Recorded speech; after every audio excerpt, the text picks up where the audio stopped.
Hello everyone, welcome back to my channel অসীমাম studies.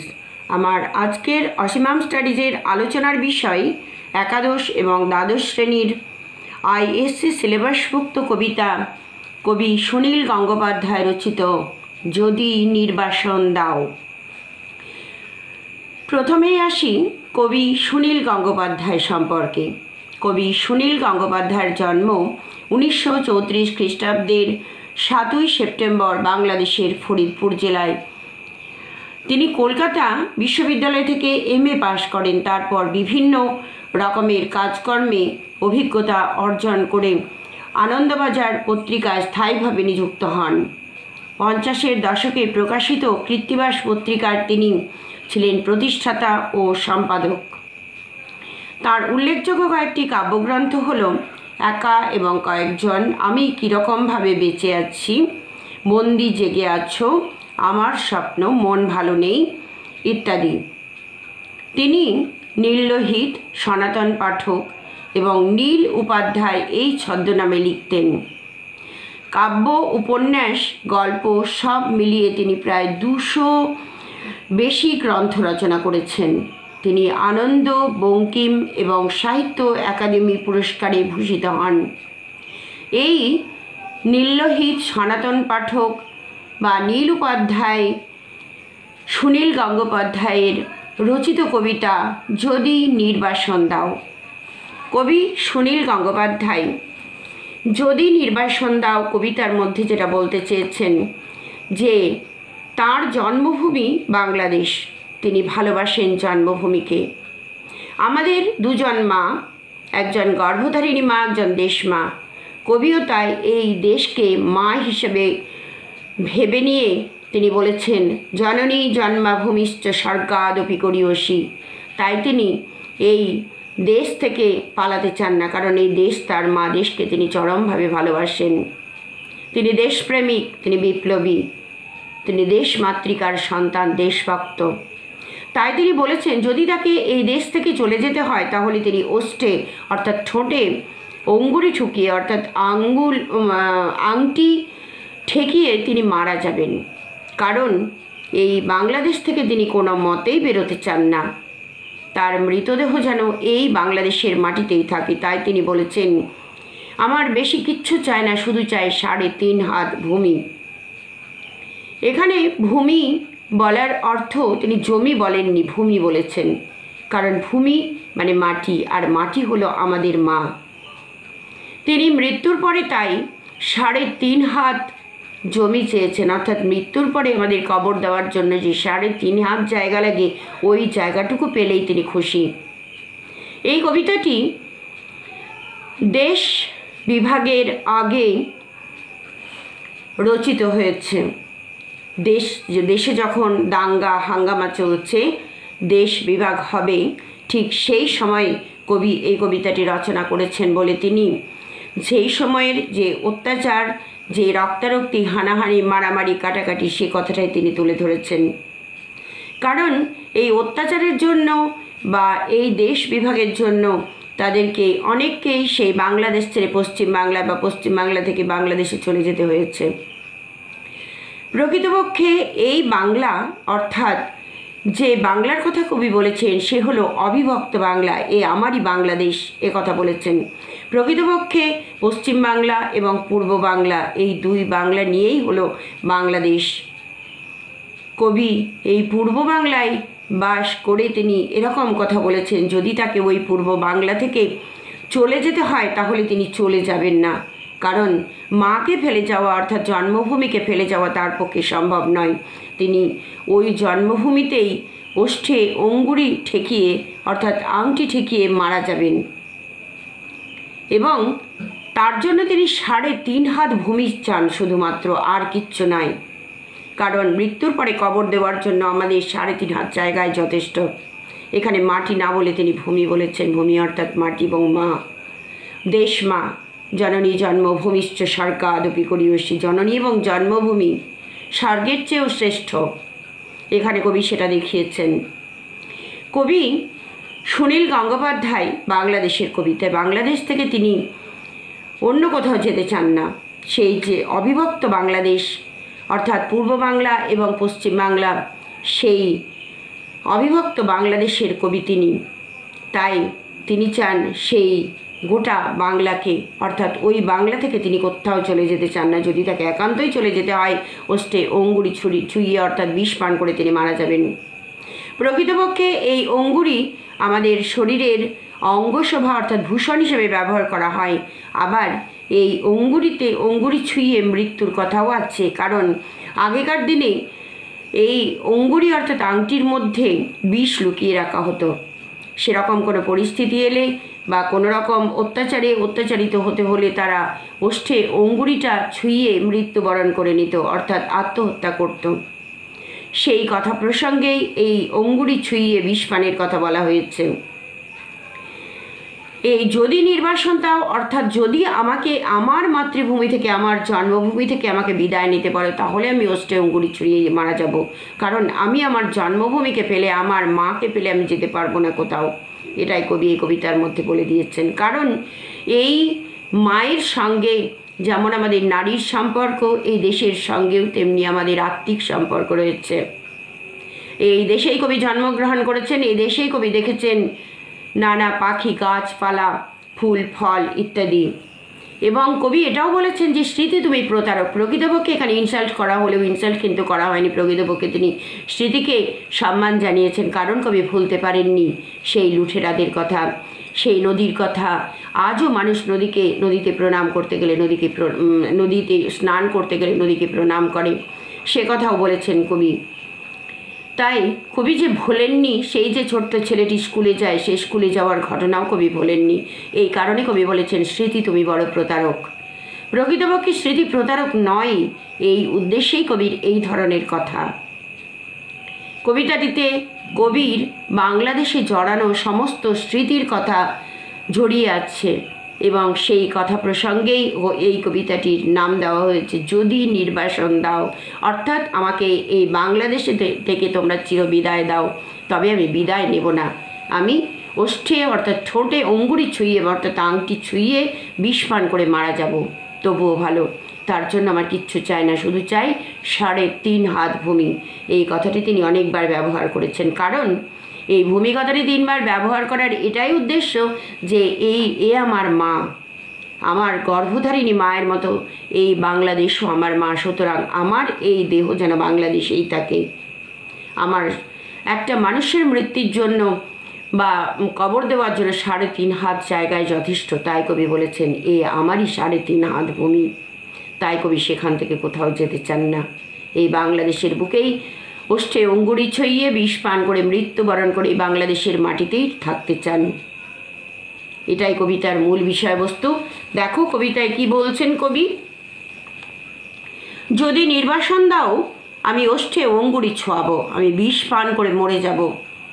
অর্থাৎ আগেকার দিনে অত্যাচারিত হতে হতে মানুষ এই অত্যাচার থেকে মুক্তি পাওয়ার জন্য আঙুলের আংটির মধ্যে বিষ ভরে রাখতেন, যেটা ঠোঁটে ঠেকালেই মৃত্যু হতো। তাই কবি এখানে বলেছেন যে যদি তুমি আমাকে এই বাংলাদেশ থেকে নির্বাসন দাও, অর্থাৎ চলে যেতে বলো, তাহলে ওষ্ঠে অঙ্গুরি ছুঁয়ে আমি বিষ পান করে মারা যাব, তবুও এই বাংলাদেশ থেকে আমি চলে যাব না। বিষণ্ণ আলোর এই বাংলাদেশ, নদীর শিয়রে ঝুঁকে পড়া মেঘ, প্রান্তরে দিগন্ত নির্নিমেষে আমারই 3.5 হাত ভূমি। বিষণ্ণ আলোই এই বাংলাদেশ। এই বাংলাদেশ বিষণ্ণ আলো কেন বলেছেন কবি? কারণ এখন দাঙ্গা হাঙ্গামা অর্থাৎ দেশভাগে মানুষ মত্ত, রক্তারক্তি কাটাকাটি হানাহানিতে মানুষ ব্যস্ত। আর নদীর শিয়রে ঝুঁকে পড়া মেঘ, নদীর শিয়রে অর্থাৎ মাথায় ঝুঁকে পড়া মেঘ, প্রান্তরে দিগন্ত নির্নিমেষ, যেটা নির্নিমেষ মানে নিমেষের মধ্যে যেটা মিলিয়ে যাচ্ছে চোখের নিমেষে। নদীর শিয়রে ঝুঁকে পড়া মেঘ দেখা যাচ্ছে প্রান্তরে দিগন্তে, অর্থাৎ প্রান্তরে অর্থাৎ শেষে, দিগন্তে মানে দিকের যেখানে শেষ হয়েছে বলে মনে হয় সেটাই হলো দিগন্ত। নির্নিমেষ এই আমারই 3.5 হাত ভূমি, যেখানে দেখা যাচ্ছে অস্তগামী সূর্যের সেই অস্ত যাওয়া সূর্য বা সেই যে ঝুঁকে পড়া মেঘ, সবই আমার এই 3.5 হাত ভূমি, অর্থাৎ আমারই বাংলাদেশ, আমারই জন্মভূমি, আমারই দেশ। সুতরাং আমি কোথাও যেতে পারবো না। যদি নির্বাসন দাও আমি ওষ্ঠে অঙ্গুরি ছোঁয়াবো, আমি বিষ পান করে মরে যাব। আমাকে এই বাংলাদেশ থেকে নির্বাসন দিলে অর্থাৎ তাড়িয়ে দিলে আমি কিন্তু বিষ পান করে মরে যাব ওষ্ঠে অঙ্গুরি ছুঁয়ে, অর্থাৎ আমি আত্মহত্যা করব। ধান খেতে চাপ চাপ রক্ত, এইখানে করেছিল মানুষের, ঝরেছিল মানুষের ঘাম। ধান খেতে চাপ চাপ রক্ত, কারণ মারামারি কাটাকাটি যে দাঙ্গা হয়েছিল দেশভাগের পরিপ্রেক্ষিতে, সেই দাঙ্গার কথা কবি তুলে ধরেছেন এবং তার জন্য জমিতে চাপ চাপ রক্ত, এখানে ঝরেছিল মানুষের ঘাম, অর্থাৎ মানুষ একদিনই জমিতেই ফলিয়েছিল সোনার ফসল প্রত্যেকের মুখে খাদ্য তুলে দেওয়ার জন্য। সেই বাংলাদেশের সেই ক্ষেতে, সেই জমিতে এখন মারামারি কাটাকাটি হয়ে রক্তারক্তি, ধান খেতে তাই চাপ চাপ রক্ত, এই দাঙ্গা হাঙ্গামার জন্য। এখনও স্নানের আগে কেউ কেউ করে নদীকে প্রণাম, এখনও স্নানের আগে মানুষ নদীতে স্নান করতে গেলে নদীকে প্রণাম করে। এখনও নদীর বুকে মোচার খোলায় ঘোরে লুঠেরা ফেরারি, লুঠেরা যারা লুট করে আমাদের দেশের সম্পদ, সেই লুঠেরা ফেরারি, অর্থাৎ প্রকৃতপক্ষে এখানে ইংরেজদেরকেই বোঝানো হয়েছে। মোচার খোলায় ঘোরে লুঠেরা ফেরারি, শহরে বন্দরে এত অগ্নিবৃষ্টি।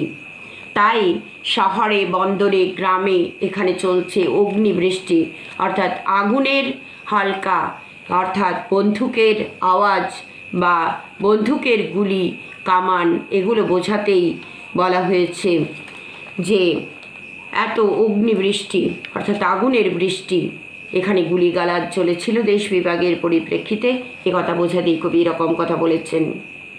বৃষ্টিতে চিক্কন তবু এক একটি অপরূপ ভোর, বাজারে ক্রূরতা, গ্রামে রণহিংসা, বাতাবি লেবুর কাছে জোনাকিরা ঝিকমিক। বৃষ্টিতে চিক্কন, কারণ বৃষ্টি হলে গাছপাতা সব যেন চকচক করতে থাকে, তারা যেন হাসতে থাকে। একটি অপরূপ ভোর, বৃষ্টির পরে যে ভোর, চকচকে যে রোদ নিয়ে যে ভোর ওঠে, সেই ভোর যেন চিক্কন ভোর, এক অপরূপ ভোর, এক সৌন্দর্যমণ্ডিত ভোর। বাজারে ক্রূরতা অর্থাৎ হিংসা, গ্রামে রণহিংসা, যুদ্ধের হিংসা গ্রামের মধ্যে।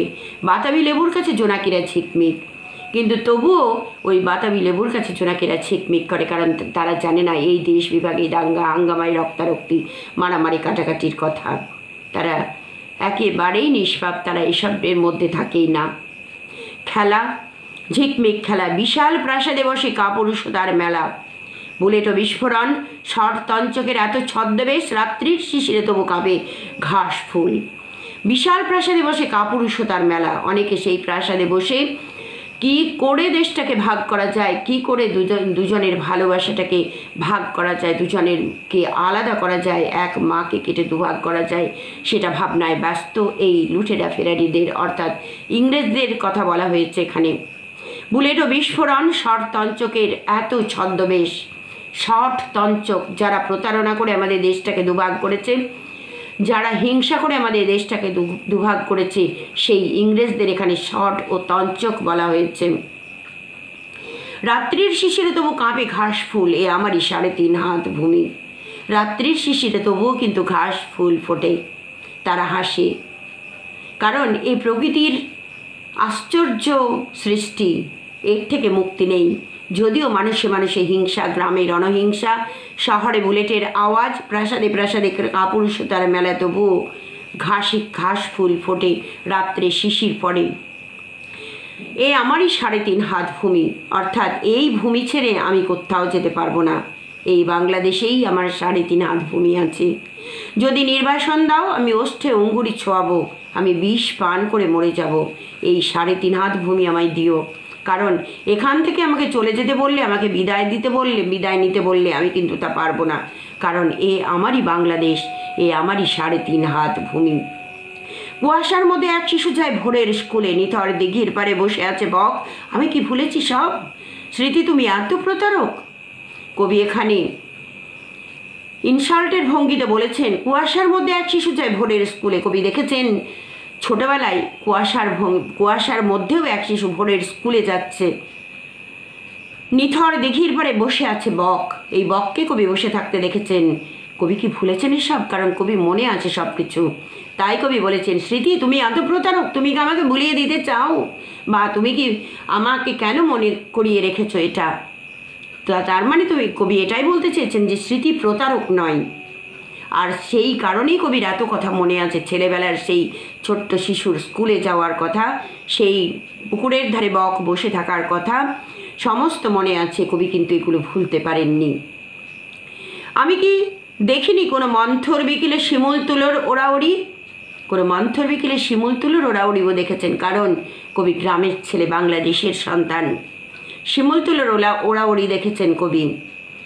মোষের ঘাড়ের মতো পরিশ্রমী মানুষের পাশে শিউলি ফুলের মতো বালিকার হাসি। মোষের ঘাড়ের মতো পরিশ্রমী মানুষের পাশে, অর্থাৎ আমাদের কৃষিজীবী মানুষের, আমাদের বাংলাদেশ আমাদের কৃষিজীবী দেশ, কৃষি প্রধান দেশ, তাই এখানকার মানুষ এখানে ফসল ফলায়। তাই এখানে বলছে মোষের ঘাড়ের মতো পরিশ্রমী মানুষের পাশে। মোষ যেমন ঘাড়ে করে প্রচুর জিনিস নিয়ে যেতে পারে, ভার বহন করতে পারে, সেরকমই পরিশ্রমী মানুষেরাও পরিশ্রম করে জমিতে ফসল ফলায়। এই পরিশ্রমী মানুষের পাশে শিউলি ফুলের মতো বালিকার হাসি। শিউলি ফুল যেমন সুন্দর, সেরকম বালিকার হাসি আমরা দেখতে পাই এখানে এই বাংলাদেশের মাটিতে। নিই নাকি খেজুর রসের ঘ্রাণ, শুনি নাকি দুপুরে চিলের তীক্ষ্ণ স্বার। আমি তো এই বাংলাদেশের মাটিতে বসে খেজুর রসের ঘ্রাণ নিয়েছি, তীক্ষ্ণ চিলের স্বর শুনেছি, তীক্ষ্ণ স্বর শুনেছি চিলের। দুপুরে শুনেছি চিলের তীক্ষ্ণ স্বর। বিষণ্ণ আলোয় এই বাংলাদেশ, এ আমারই 3.5 হাত ভূমি। এই বিষণ্ণ আলোয় বাংলাদেশ আমারই 3.5 হাত ভূমি, আমি ভুলি কী করে? ছেলেবেলার সমস্ত কথা আমার মনে আছে। এই বাংলাদেশের বুকে আমি কি করেছি, আমি কিভাবে জীবন কাটিয়েছি, সবটা আমার মনে আছে। তবে আমি কি করে এই বাংলাদেশ থেকে বিদায় নেব, কবির এই কথা। তাই কবি বলেছেন, যদি আমাকে এই বাংলাদেশ থেকে বিদায় নিতে হয়, তবে আমি ওষ্ঠে অঙ্গুরি ছুঁয়ে মারা যাব, এবং মৃত্যুর সময় আমার যে 3.5 হাত জায়গার দরকার হয়, সেই 3.5 হাত জায়গায় হলেই আমার যথেষ্ট। যদি আমি মারা যাই, তাহলে তো আমাকে কেউ এখান থেকে আর পাঠিয়ে দিতে পারবে না বা তাড়িয়ে দিতে পারবে না, আমাকে এখানেই কবর দিতে হবে। সুতরাং আমি ওষ্ঠে অঙ্গুরি ছুঁয়ে বিষ পান করে মরে যাব, তবু আমি এই বাংলাদেশ ছেড়ে আমি যাব না। প্রকৃতপক্ষে অধুনা বাংলাদেশের কথা কবি এখানে বলেছেন। এবং যখন আমাদের দেশভাগ দাঙ্গা হাঙ্গামা চলছিল, ঠিক তখন লিখেছেন কবি এই কবিতাটি। এই কবিতাটিতে কবির দেশভক্তি বা মাতৃভক্তি, সহানুভূতি, প্রেম, ভালোবাসা সমস্ত কিছু যেন প্রকাশ পেয়েছে। মায়ের প্রতি ভালোবাসা, দেশের প্রতি ভালোবাসা, অকৃত্রিম ভালোবাসা ফুটে উঠেছে এই কবিতার মধ্যে। কবিতাটি কেমন লাগলো জানাতে ভুলো না। যদি ভালো লাগে তবে একটা লাইক, শেয়ার ও সাবস্ক্রাইব করে দিও তোমার অন্য বন্ধুদের দেখার জন্য। পরে আবার অন্য কোনো আলোচনা নিয়ে আসছি। ততক্ষণ পর্যন্ত ভালো থেকো সবাই। ধন্যবাদ রইল।